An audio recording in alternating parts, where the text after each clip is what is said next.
Selamat pagi, dalam kesempatan ini saya Nimadi Antariani akan membahas mata pelajaran administrasi umum dengan materi komunikasi di tempat kerja. Sebelum kita membahas materi, terlebih dahulu kita harus mengetahui kompetensi dasar dari materi komunikasi di tempat kerja. Yang pertama adalah menerapkan teknik komunikasi di tempat kerja, dan yang kedua adalah melakukan komunikasi di tempat kerja.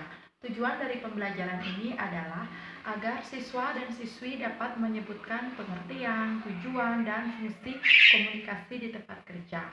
Yang kedua, menjelaskan perbedaan komunikasi verbal dan nonverbal.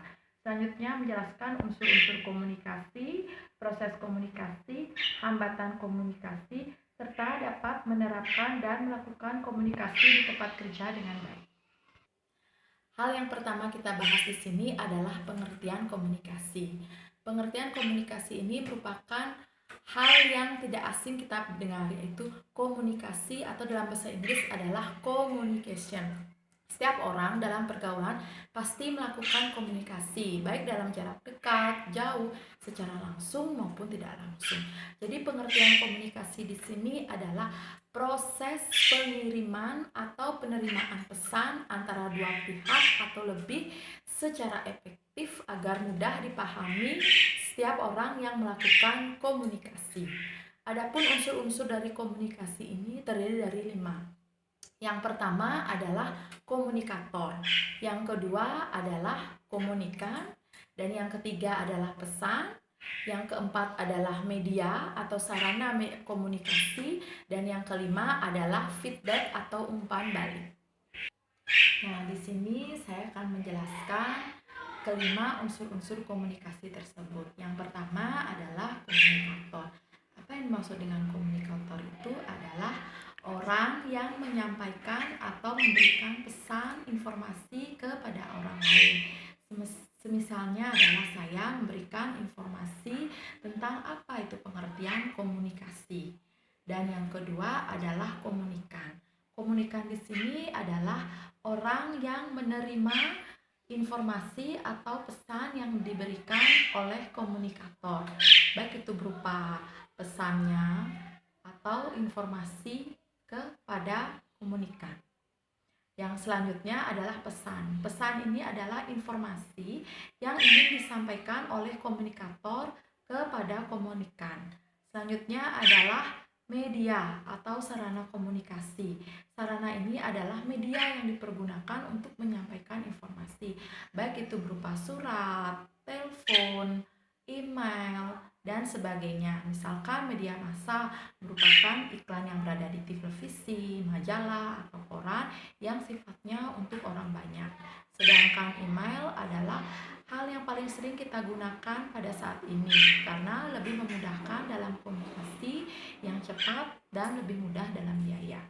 Selanjutnya yang terakhir adalah umpan balik atau feedback. Feedback maksudnya di sini adalah hasil dari komunikator memberikan pesan kepada komunikan, ada efek balik terhadap hal-hal yang disampaikan oleh komunikator kepada komunikan.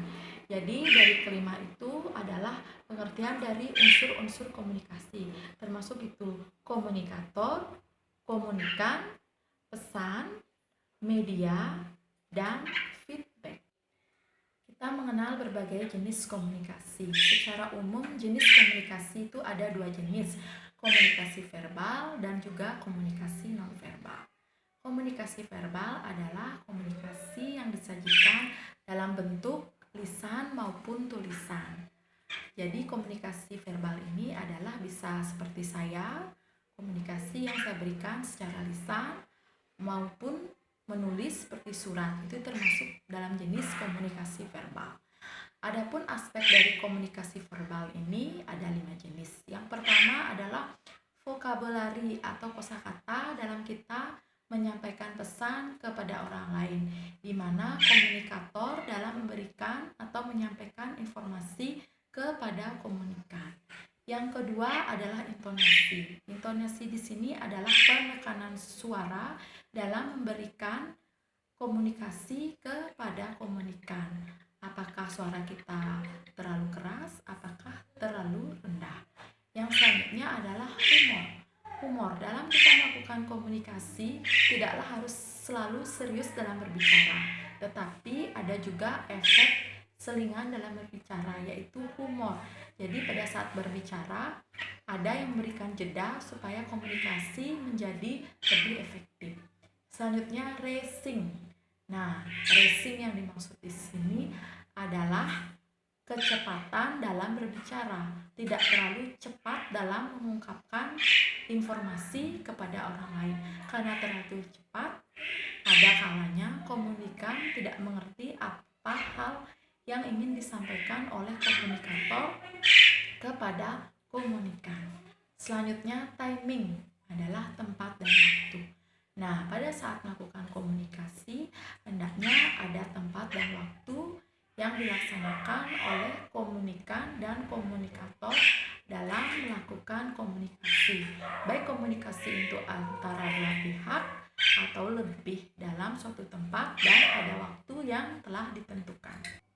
Nah, tadi saya sudah menyampaikan aspek-aspek dari komunikasi verbal. Dan sekarang adalah komunikasi nonverbal. Nah, komunikasi nonverbal ini adalah komunikasi yang disajikan dalam bentuk gerakan anggota tubuh. Jadi misalkan mengedipkan mata, memanggil dengan tangan, dan sebagainya, atau menunjuk. Itu merupakan aspek dari komunikasi nonverbal. Nah, aspek dari komunikasi nonverbal ini terdiri dari 4. Yang pertama itu adalah keterampilan fisik. Keterampilan fisik di sini adalah yang dimaksud adalah gerakan anggota tubuh kita.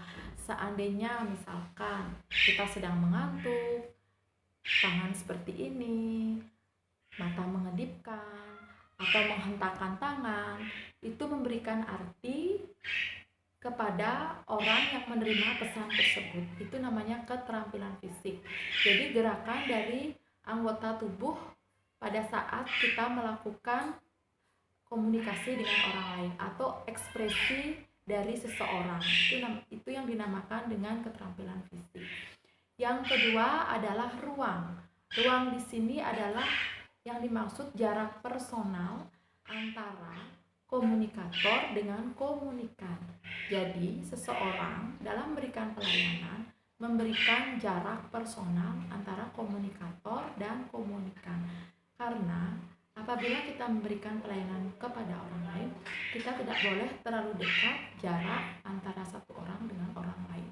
Misalkan antara kita teman dengan teman, kita memberikan jarak pada saat melakukan komunikasi.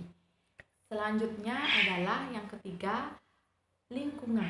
Nah, lingkungan sangat mempengaruhi juga komunikasi nonverbal.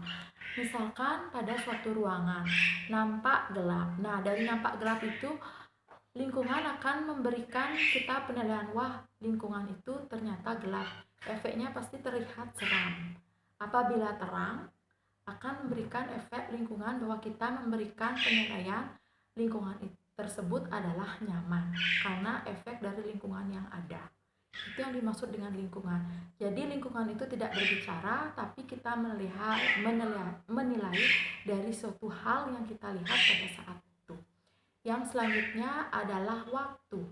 Nah, waktu juga memberikan penilaian terhadap komunikasi nonverbal. Misalkan ketepatan waktu pada saat kita berbicara kepada orang lain. Melakukan janji, misalkan melakukan janji jam 10 pagi. Kita datang tepat pada jam 10 pagi. Itu menandakan bahwa kita adalah orang yang disiplin. Itu termasuk aspek dari komunikasi nonverbal.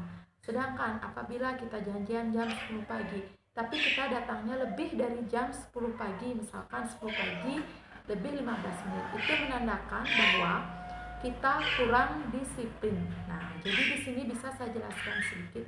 Komunikasi verbal ini merupakan hal yang dapat kita nilai sesuatu dari apa yang orang lakukan, dari ketepatan waktu, keterampilan fisik, atau ekspresi kita pada saat berbicara, ruang, jarak kita harus memberikan jarak berbicara antara satu orang dengan orang lain. Dan selanjutnya lingkungan sangat mempengaruhi. Apabila lingkungan itu tidak baik terlihat oleh kita, maka itu akan memberikan penilaian termasuk komunikasi nonverbal. Dan yang selanjutnya adalah waktu. Waktu kita pada saat melakukan komunikasi kepada orang lain akan sangat mempengaruhi ketepatan waktu kita dalam memberikan janji kepada orang lain. Nah, jadi keempat tersebut, keterampilan fisik, ruang, lingkungan, dan waktu itu adalah aspek dari komunikasi nonverbal. Dan aspek dari komunikasi verbal terdiri dari 5, yaitu vocabulary, intonasi, humor, phrasing, tempat, dan waktu. Jadi itu yang dimaksud dengan komunikasi verbal dan nonverbal. Jadi dapat dibedakan ya bahwa komunikasi verbal adalah komunikasi yang disajikan dalam bentuk lisan dan tulisan. Seperti pada saat saya berbicara. Sedangkan tulisan misalkan dalam komunikasi di tempat kerja adalah komunikasi yang berupa laporan, surat, itu merupakan komunikasi verbal. Sedangkan komunikasi nonverbal adalah komunikasi yang disajikan dalam bentuk gerakan anggota tubuh atau ekspresi kita pada saat melakukan komunikasi. Baik itu komunikasi yang kita lakukan dengan atasan, bawahan, maupun teman sejawat. Selanjutnya adalah bentuk-bentuk komunikasi. Bentuk-bentuk komunikasi di sini ada 5 jenis. Yang pertama adalah komunikasi intrapersonal. Yang kedua, interpersonal. Yang ketiga, komunikasi kelompok. Yang keempat, komunikasi organisasi. Dan yang kelima adalah komunikasi massa. Yang dimaksud dengan komunikasi intrapersonal, mungkin kalian sudah sering mendengar intrapersonal, yaitu komunikasi yang dilakukan dalam diri sendiri. Bagaimana komunikasi yang dilakukan dalam diri sendiri itu adalah komunikasi yang kita lakukan dalam diri sendiri. Misalkan pada saat kita berdoa, karena kita berdoa hanya kita dan Tuhan yang tahu. Selain itu pada saat kita introspeksi diri, pada saat kita menilai diri sendiri adalah pada saat kita melakukan komunikasi dengan diri sendiri. Apakah sikap yang kita telah lakukan, apakah sikap yang baik atau perbuatan yang salah terhadap orang lain? Apakah sesuatu yang kita lakukan sudah benar atau tidak? Itu namanya komunikasi yang kita lakukan diri sendiri atau introspeksi diri sendiri yang disebut dengan komunikasi intrapersonal. Ya, jadi itu adalah komunikasi intrapersonal. Misalkan berdoa, introspeksi diri, mengetahui diri kita agar kita tidak selalu merasa benar dan kita tidak selalu merasa salah. Jadi itu namanya komunikasi intrapersonal. Selanjutnya komunikasi interpersonal. Jadi ini adalah komunikasi yang sering kita lakukan, yaitu komunikasi antar pribadi, yaitu proses komunikasi antara orang-orang dalam melakukan komunikasi. Baik, selanjutnya adalah yang ketiga, komunikasi kelompok.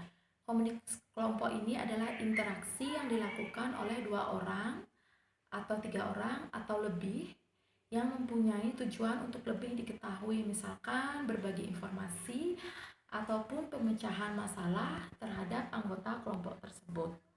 Sedangkan komunikasi antar organisasi adalah komunikasi antar manusia atau human communication dalam konteks organisasi.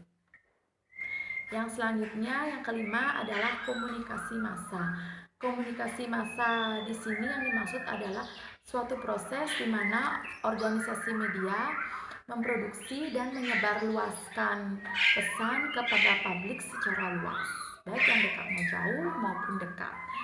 Adapun karakteristik dari komunikasi massa ini, yang pertama adalah pesan-pesan yang disampaikan adalah bersifat umum, terbuka untuk masyarakat luas.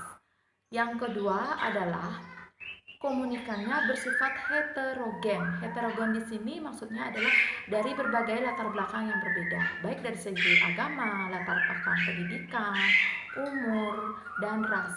Semua dapat menikmati hal-hal yang disampaikan oleh media. Media di sini dapat berupa media televisi, dapat juga berupa media cetak dan media elektronik yang dapat dinikmati oleh masyarakat luas. Dan hubungan di sini antara komunikator dan komunikan adalah bersifat non-pribadi. Jadi tidak ada keterikatan antara komunikan dan komunikator. Hal-hal yang disampaikan juga bersifat umum, seperti iklan di televisi atau himbauan yang ada di televisi, media cetak, maupun di sosial media. Jadi, siapapun yang bisa menggunakan media tersebut akan dapat menikmati informasi yang disajikan oleh media tersebut karena bersifat luas untuk masyarakat luas. Hambatan komunikasi. Nah, pada saat kita melakukan komunikasi di tempat kerja, ada hal-hal yang menyebabkan adanya hambatan dalam komunikasi. Hambatan komunikasi ini saya bagi menjadi dua. Ada hambatan internal dan ada hambatan eksternal. Hambatan internal di sini adalah hambatan yang berasal dari diri sendiri. Misalkan gangguan dalam pendengaran. Apabila ada kita gangguan dalam pendengaran, misalkan melakukan komunikasi baik secara langsung maupun tidak langsung, misalkan dari telepon kita memberikan pelayanan, tapi kita mengalami kegangguan pendengaran. Jadi, feedback dari komunikasi akan tidak baik karena yang satu yang mendengar dan satu yang mengalami gangguan pendengaran. Jadi, terjadi miskomunikasi, adanya komunikasi yang tidak baik. Itu ada namanya hambatan komunikasi internal. Dan selanjutnya adalah depresi, misalkan tekanan, baik itu tekanan dari keluarga, tekanan dari perusahaan, atau tekanan dari diri sendiri, itu akan mengakibatkan adanya komunikasi yang tidak baik. Makanya disebut hambatan internal. Selanjutnya yang kedua adalah hambatan eksternal, hambatan yang berasal dari luar, yaitu bukan dari diri sendiri. Misalkan suara yang berisik dari luar. Pada saat kita melakukan komunikasi dengan orang, tetapi ada suara bising dari luar, misalkan suara kendaraan bermotor atau ada orang yang sedang berbicara dengan nada keras, maka itu yang dimaksud dengan hambatan komunikasi eksternal. Jadi hambatan komunikasi ini memberikan miskomunikasi atau komunikasi berjalan kurang baik karena adanya sesuatu yang membuat tidak nyaman pada saat melakukan komunikasi. Seperti yang tadi saya bilang, misalkan suara berisik dari luar. Itu namanya hambatan komunikasi eksternal. Selain itu ada juga beberapa faktor-faktor hambatan komunikasi. Misalkan kesalahan bahasa dalam berbicara, minim materi, kurangnya kecakapan pada saat melakukan komunikasi. Itu juga merupakan salah satu hambatan dari komunikasi. Misalkan halnya lagi adalah praduga tak bersalah. Jadi prasangka yang negatif terhadap seseorang itu juga merupakan hambatan dari komunikasi. Nah, dari hal-hal yang sudah tadi kita bahas, pengertian dari komunikasi, unsur-unsur, proses komunikasi, hambatan dari komunikasi. Sekarang kita lanjut ke etika kita dalam melakukan komunikasi di kantor. Nah, etika komunikasi di kantor. Etika itu adalah nilai atau norma. Jadi etika komunikasi kantor yang dimaksud adalah nilai, norma, atau ukuran tingkah laku dalam melakukan komunikasi di kantor, baik antara pimpinan dengan anggotanya, antar anggota, atau antara berbagai unsur yang ada dalam suatu organisasi, baik komunikasi itu secara lisan maupun tulisan. Jadi itu yang dimaksud dalam etika komunikasi di kantor, di mana kita sebagai atasan ataupun bawahan harus memiliki etika, norma, atau ukuran tingkah laku dalam kita melakukan komunikasi terhadap pimpinan, anggota, atau teman sejawat kita dalam melakukan komunikasi di kantor. Nah, selanjutnya etika komunikasi yang sering kita lakukan di kantor. Salah satunya adalah etika bertelepon. Adapun hal-hal yang harus kita lakukan pada saat etika bertelepon, hal yang pertama adalah mengangkat telepon dengan segera mungkin atau tidak lebih dari 3 detik. Yang kedua adalah memperkenalkan diri dengan nama. baik pada saat menerima atau menghubungi seseorang. Yang selanjutnya adalah menyapa dengan sebutan Bapak atau Ibu. Kemudian berbicara dengan jelas, ramah, sopan, dan tentunya menyenangkan agar apa yang kita sampaikan kepada komunikan lebih efektif. Yang selanjutnya, fungsi dari komunikasi adalah dapat menjelaskan isi atau maksud dari pesan yang ingin disampaikan. Nah, dari komunikasi tersebut tentu ada media yang diperlukan. Yang pertama, media bersifat visual adalah media yang dapat dilihat, baik berupa pengumuman, televisi, itu merupakan media yang dapat dilihat. Sedangkan media audio, itu berupa telepon, radio, itu merupakan media yang dapat didengar. Dan media audio visual, yaitu seperti televisi, video call yang sekarang sangat diperlukan dalam social distancing ini adalah media internet, email, video yang dapat memberikan kita pembelajaran jarak jauh. Walaupun kita berada di rumah atau bekerja di rumah, segala aktivitas yang kita lakukan di rumah dengan adanya media elektronik seperti email dan sebagainya, video call dan sebagainya, kita dapat melakukan komunikasi jarak jauh. Walaupun berada di luar, di dalam negeri dengan jarak yang jauh, kita dapat melakukan komunikasi. Jadi komunikasi ini tidak terbatas hanya di ruang lingkup yang kecil, juga dapat di ruang lingkup yang luas. Sedangkan komunikasi yang kita lakukan di dalam kantor, misalkan interkomunikasi, jadi komunikasi yang hanya dilakukan dalam satu organisasi saja. Jadi dari pembahasan tadi tentang berbagai komunikasi dari pengertian, unsur, perbedaan komunikasi verbal dan non-verbal, hambatan komunikasi, etika komunikasi di kantor, dan media komunikasi, fungsi. Semoga materi yang saya sampaikan di sini mengenai komunikasi sangat bermanfaat. Apalagi kegiatan yang segalanya sekarang untuk sementara kita lakukan di rumah. Apapun itu ada hikmahnya. Yang penting kita sehat selalu dan selalu bersyukur dapat melakukan aktivitas seperti biasa walaupun hanya di rumah saja. Semoga segera aktivitas kita dapat lakukan kembali. Terima kasih.